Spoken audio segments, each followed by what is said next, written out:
সালামু আলাইকুম। গুগল অ্যাডসের আর একটি নতুন ভিডিওতে সবাইকে স্বাগতম। আজকের ভিডিওটা একদমই ছোট হবে, কিন্তু অনেক ইম্পর্ট্যান্ট টপিক নিয়ে আমরা আলোচনা করব। সেটা হচ্ছে গুগল অ্যাডসের নেগেটিভ কিওয়ার্ড। দেখেন, আপনি যদি গুগল অ্যাডসের নেগেটিভ কিওয়ার্ডে যান, অডিয়েন্স, কিওয়ার্ড অ্যান্ড কন্টেন্ট থেকে কিওয়ার্ড কিওয়ার্ড থেকে আমরা যদি নেগেটিভ কিওয়ার্ডে যাই, দেখেন নেগেটিভ কিওয়ার্ড যেগুলো আমরা অ্যাড করি বা অনেকগুলো আছে যেগুলো হচ্ছে আমরা সার্চ টার্ম থেকে অ্যাড করি। সেই নেগেটিভ কিওয়ার্ডের ম্যাচ টাইপ অনেক সময় ফ্রেজ ম্যাচ, অনেক সময় ব্রড ম্যাচ, অনেক সময় এক্স্যাক্ট ম্যাচ থাকে। আমরা অনেক সময় এগুলো চেঞ্জ করার দরকার হতে পারে। ব্রড ম্যাচ থেকে ফ্রেজ ম্যাচ, ফ্রেজ ম্যাচ থেকে এক্স্যাক্ট ম্যাচ, এক্স্যাক্ট ম্যাচ থেকে ব্রড ম্যাচ চেঞ্জ করার দরকার হতে পারে। কিন্তু একটা বিষয় দেখেন, আমরা যখন এই ম্যাচ টাইপটা চেঞ্জ করব, তখন আমরা সবগুলা কিওয়ার্ড সিলেক্ট করব। সিলেক্ট করার পরে আমরা এডিট অপশনে ক্লিক করে আমরা সেটা চেঞ্জ করতে পারি। কিন্তু দেখেন, আমি যখন সবগুলা কিওয়ার্ড সিলেক্ট করলাম, এডিট অপশনে ক্লিক করলাম, দেখেন এখানে আমার কিওয়ার্ডের ম্যাচ টাইপ চেঞ্জ করার যে অপশনটা থাকে, সেই অপশনটা এখানে নেই। আপনি আগের যে ড্যাশবোর্ড থাকতো, আপনি যদি ওই ড্যাশবোর্ডে যেয়ে দেখেন তাহলে দেখতে পারবেন আপনি ওখানে আরেকটা অপশন আছে ম্যাচ টাইপটা চেঞ্জ করার।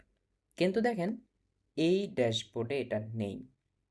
দেখেন এটার না থাকার কারণটা হচ্ছে গুগল নতুন একটা আপডেট নিয়ে আসছে, সেটা হচ্ছে ইউআই আপডেট।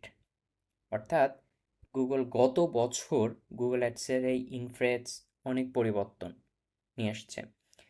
কিছু কিছু অ্যাকাউন্টে এই অপশনগুলা থাকে না। এখন কথা হচ্ছে আপনি এইগুলা তাহলে কিভাবে অ্যাড করবেন?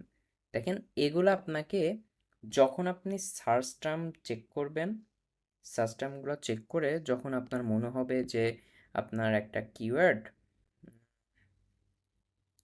মনে করেন আপনি এই কিওয়ার্ডটা নেগেটিভ কিওয়ার্ড অ্যাড করতে চাচ্ছেন, তখন আপনার এই যে ব্র্যাকেটটা এটা তুলে দিতে হবে।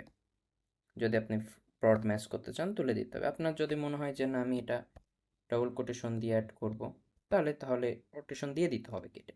ওকে, কেটে দিয়ে আপনাকে অ্যাড করতে হবে। আর যদি আপনি এভাবে অ্যাড না করে যদি ওইভাবে অ্যাড করে ফেলেন, তাহলে আপনাকে প্রত্যেকটা কিওয়ার্ড ধরতে হবে, ধরে এই যে পেন্সিল বাটনে ক্লিক করতে হবে। দেখেন এইখানে আছে, এটা ক্লিক করে এখান থেকে আপনি ম্যাচ টাইপটা চেঞ্জ করে দিতে পারবেন। দেখেন এখানে আগে সবগুলা সিলেক্ট করে আপনি করতে পারতেন, সেটা এখন ওরা একটা একটা করে নিয়ে আসছে, এই চেঞ্জটা ওরা নিয়ে আসছে। তো ভিডিওটা একদম শর্ট হলেও অনেক ইম্পর্টেন্ট। এইগুলা নিয়ে অনেকজন দ্বিধাদ্বন্দ্বে থাকতে পারে অথবা ভয় পেতে পারে যে আমার অ্যাকাউন্টে কেন নেই বা কিসের জন্য। তো আজকে এই পর্যন্তই। ততক্ষণের জন্য ভালো ভালো থাকবেন সবাই, আমার জন্য দোয়া করবেন। আসসালামু আলাইকুম।